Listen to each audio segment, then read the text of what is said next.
الرجیم بسم اللہ الرحمن الرحیم وَلَقَدْ آتَيْنَا لُقْمَانَ الْحِكْمَةَ أَنِ اشْكُرْ لِلَّهِ وَمَنْ يَشْكُرْ فَإِنَّمَا يَشْكُرُ لِنَفْسِهِ وَمَنْ كَفَرَ فَإِنَّ اللَّهَ غَنِيٌّ حَمِيدٌ۔ حضرت لقمان کی نصیحت کا یہ موضوع پہلے بھی میرے لیے تجویز کیا گیا تھا، مگر بیماری کی وجہ سے پھر وہ پوسٹ پون کرنا پڑا۔ اب میں آپ کی خدمت میں حاضر ہوں۔ اللہ تعالیٰ مجھے حق کہنے کی توفیق دے اور میرے اور آپ کے دلوں کو اللہ تعالیٰ اپنے کلام پاک کے لیے کھولے۔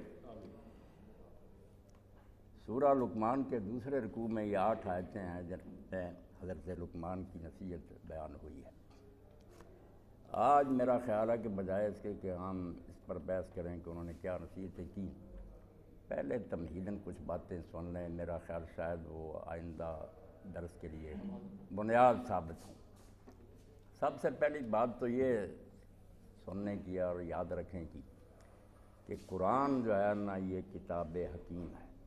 خود اس سورہ کے شروع میں فرمایا تلک آیات الکتاب الحکیم، یہ حکمت بڑی کتاب ہے اور یہ نبی امی علیہ السلام کا اعجاز ہے، کمال ہے کہ حالانکہ آپ کسی مدرسہ میں پڑھے ہوئے نہیں تھے، جیسے سادی کہتے ہیں امی یہ نا کردہ کتاب درست، وہ امی جس نے ساری عمر کتاب سیدھی نہیں پکڑی، کتب خانہ ہے چند ملت بشست، مگر وہ علم دنیا کو دیا کہ لوگوں کی لائبریریاں دھو دی، ان کو منسوخ کر دیا کہ سب باطل ہیں، حق وہ ہے جو میرے پاس ہے۔ جو شخص خود پڑھا لکھا نہ ہو وہ ہر وقت اس اندیشہ میں مبتلا رہتا ہے کہ میری کوئی غلطی نہ پکڑی جائے، میری بے علمی کا راز فاش نہ ہو جائے۔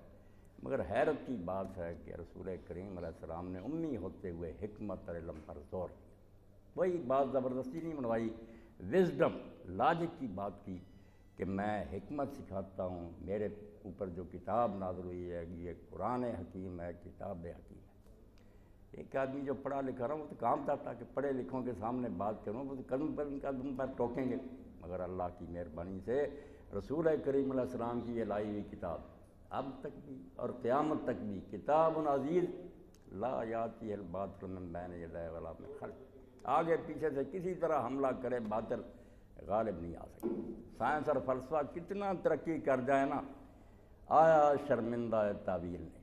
آپ یہ یقین جانیں یہ ایسی وزڈم بڑی کتاب ہے، حکمت بڑی، کہ کبھی بھی اس کی آیت شرمندہ نہیں ہوگی کہ اس کا مطلب بدلنا پڑے، نہیں۔ علم اپنی جگہ سے ہل جائے گا، قرآن نہیں ہلے گا۔ لوگوں کو بہت جلدی معلوم ہو جائے گا کہ ہماری ریسرچ اور تحقیق غلط تھی، جو قرآن کہتا ٹھیک ہے۔ جلد بازی میں لوگ کہیں گے کہ یہ نیا نظریہ پیدا، تھیوری معلوم ہوئی، بعد میں پتہ چل جائے کہ جہالت کی بات تھی، حکمت اور دانائی کی بات وہی ہے جو قرآن نے کی۔ اس سے بڑا ایک امی کا جو ظاہری علوم سے ناواقف تھا کوئی معجزہ نہیں ہو سکتا کہ وہ دنیا کو چیلنج کرے کہ میں کوئی پڑھا لکھا نہیں مگر کوئی بڑا پڑھا لکھا دانشور اور فلسی میری بات میں کسی غلطی کی نشاندہی کرے، کوئی نہیں کر سکتا۔ بلکہ حیرت کی بات ہے کہ جتنے چوٹی کے امام ہیں نا فلسفے کے، ابو علی سینا ہے، رازی ہے، غزالی، ہم دیکھتے ہیں کہ وہ آپ کی محفل میں سر جھکائے بیٹھے، بالکل عاجزی سے بیٹھے ہوئے، ایک امی کے سامنے علیہ السلام نے سر خم کر دیا کہ جو علم آپ کو ملا ہے ہم اتنے فلسی ہونے کے باوجود نہیں جان سکتے۔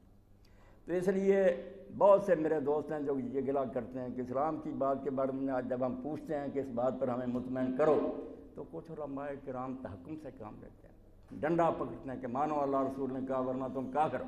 یہ بات بالکل غلط ہے، یہ قرآن کا طرز نہیں ہے اور یہ کتاب حکمت کے خلاف بات ہے۔ جو دانائی کی بات ہے، لاجک پر مبنی ہے، اس کو کیوں زبردستی منایا جائے؟ لوگوں کو کھلی دعوت دی جائے کہ آپ جو اعتراض کرنا چاہتے کریں، اگر بات ماننے میں نہیں آتی آپ اس کے مقابلہ میں دلیل دیں۔ ہم اگر آپ کو مطمئن نہ کر سکیں کہ حق وہ ہے جو قرآن میں ہے تو ہمیں دین کے عالم ہونے کا کوئی حق حاصل نہیں اور نہ ہمیں اس منصب پر بیٹھنا چاہیے۔ یہ تو رسول کریم علیہ السلام کا اتنا بڑا کمال ہے کہ جو ہم اس کو پڑھتے ہیں قرآن مجید کو اور سنت نبوی علیہ السلام کو، بس محو حیرت ہوتے جاتے ہیں کہ ایک شخص نے سرے سے حرف نہیں سیکھا اور بار نہیں سیکھا، مگر وہ علم دیا کہ دنیا اس کے سامنے دنگ حیران۔ تو اس لیے قرآن مجید میں اپنی بات کرنے کا جو ڈھنگ ہے نا، آج کے سبق میں آپ یہ ضرور پڑھے لکھے لوگ ذہن میں رکھیں کہ قرآن نے جو بات کہی ہے دلیل کے ساتھ کہی، اور لوگوں سے بھی یہ کہا ہاتھو برہانکم ان کنتم صادقین، اگر تم سچے ہو کہ یہ قرآن غلط ہے تم بھی کوئی دلیل لاؤ۔ خام خواہ انکار کرنے کا کوئی فائدہ، کچھ دلیل دو کہ اس وجہ سے تمہاری بات غلط ہے۔ قرآن دلیل کے ساتھ بات کرتا ہے، حجت برہان، یہ قرآن مجید میں کوئی بات زبردستی نہیں بنائی۔ اللہ ہے، ایک ہے، یہ اس کے بھی دلائل دیے، آخرت ہے، برحق ہے، آنی ہے، کیوں آنی ہے، پوری طرح بحث کی۔ تو دلائل جو قرآن مجید نے دیے نا، جس لیے میں یہ تمیداً کہہ رہا ہوں کہ لقمان کا حوالہ دینے کا کیا تو کہیے کیوں بیان ہوا، یا اور واقعات بھی قرآن مجید میں تاریخ کے بیان ہوئے، یہ دلائل ہیں۔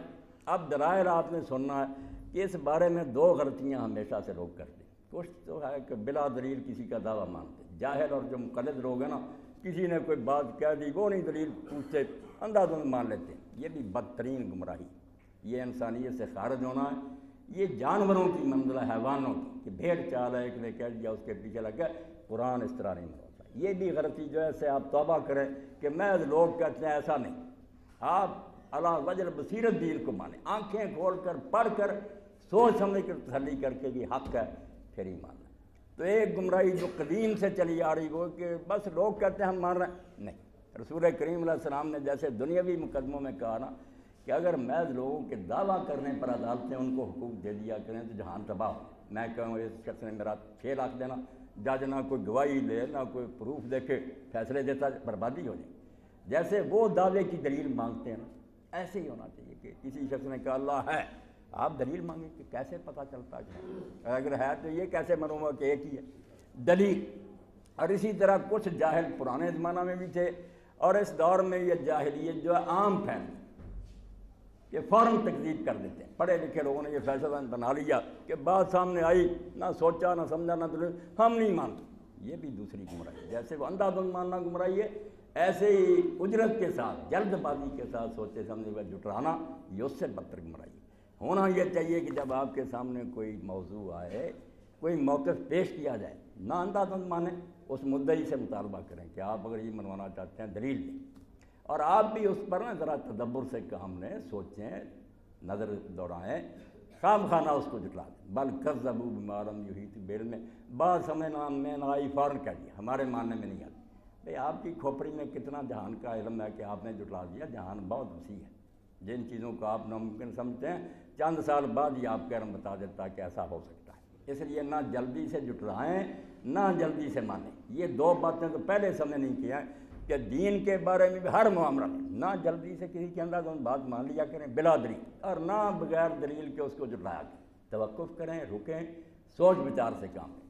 اب دلیل جو ہے نا قرآن مجید نے دی، وہ میرے سارے دوست پڑھے لکھے ہیں، آپ بھی میری بچیاں پڑھی لکھی ہیں۔ دلیل کی دو قسمیں ہیں عقل کے مطابق۔ ایک عمومی خطاب ہے کہ مشرق مغرب کے لوگوں کے لیے وہ دلیل ہے، عرب کے تھے، عجم کے تھے، آسٹریلیا سے لے کر امریکہ تک کے ہوں، وہ سب پر حجت ہے۔ وہ ان پر ایسی باتیں کہی گئی ہیں جو کسی خاص علاقے کے لوگوں کے لیے نہیں، ہر عقل مند آدمی ان کو ماننے پر مجبور ہو جاتا ہے اگر ان پر غور کرے۔ وہ عمومی دلائل ہیں، اس کو بھی قرآن مجید نے دو حصوں میں بیان کیا۔ ایک عمومی دلائل جو وہ آفاقی دلائل ہے، کائنات جو ہمارے ارد گرد پھیلی ہوئی ہے، اس سے قرآن دلائل دیتا ہے۔ آپ دیکھتے جائیں، جگہ جگہ اس نے لائن کھڑی کی ہوئے گواہوں کی کہ میرے مقدمے کے یہ گواہ ہے۔ کہیں وہ کہتا ہے کہ قسم ہے ستاروں کی، چاند کی، سورج کی، وہ قسمیں یوں ہی نہیں کھا رہا کہ اللہ تعالیٰ بے اعتبار ہے اور وہ سمجھتا قسمیں، وہ دلائل ہے۔ جب میری بات کو سچا دیکھنا چاہے ان چیزوں پر غور کر لو۔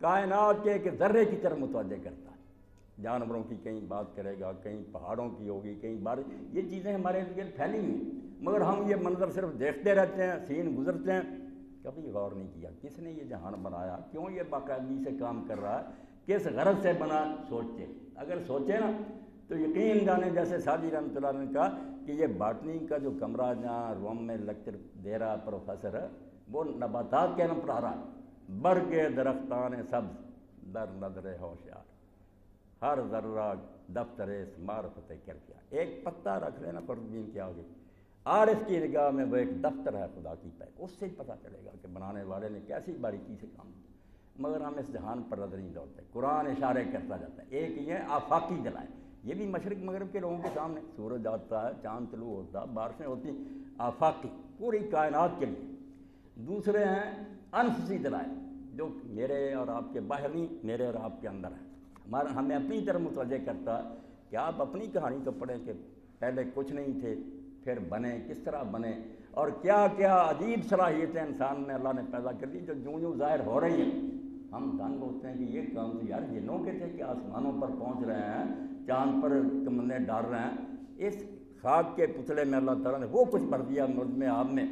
آپ پڑھے لکھے ہیں، اگر کسی شخص کو یہ کہا جائے کہ یہ پانی کی ایک بوند ہے، جب ڈاکٹر صاحب بنے ہوئے ہیں، یہ علامہ صاحب جو ہیں یہ قطرہ ہے پانی کا، وہ کہے گا اگر دوسرے قرآ سے ہے یار ہو سکتا پانی کی بوند میں اتنا کمپیوٹر فٹ ہو گیا، مگر ہوتا ہے، مگر ہم غور نہیں کرتے. اسی لیے اللہ تعالیٰ فرماتا وفی انفسکم، تمہیں باہر نہیں نا نظر آتا، اپنا آپ تو نظر آتا. یہ کہانی سنی ہے کہ آپ کس طرح بنے، کیا کچھ آپ کے اندر اللہ نے بھر دیا، کیا کچھ کرنے کی صلاحیتیں خود اپنے بارے میں. ان کو اللہ تعالیٰ انفس کہتا ہے کہ اپنے آپ کو بھی دیکھا کرو. اور آپ حضرات تو مجھ سے زیادہ جانتے کہ ایک شاخ پر آپ نے علوم مرتب کرنے، کوئی کان کا ماہر ہے، کوئی دل کا ماہر ہے، کوئی آنکھوں کا ماہر ہے. ڈیر لگ گئے لائبریریوں کے، مگر ایک حصے کو بھی نہیں پوری طرح سمجھا جاتا کہ کیسے بنا کام کر رہا. اب اتنی باریک بات، این ہما یات روشن این ہما خلق بری گور ذوق کون بینت کردگار پیش.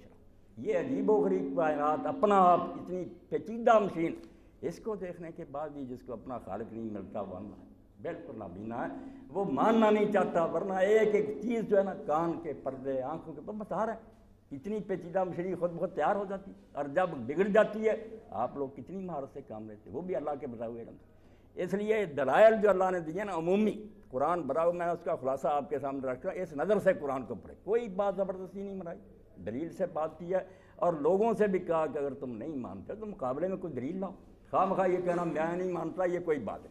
دلائل دو قسم کے، عمومی الگ، وہ دو حصے ہیں، کچھ آفاقی ہیں پوری کائنات میں پھیلے ہیں، کچھ ہر علاقے کے آدمی کے اپنے اندر عجیب و غریب چیزیں جن پر وہ غور کرے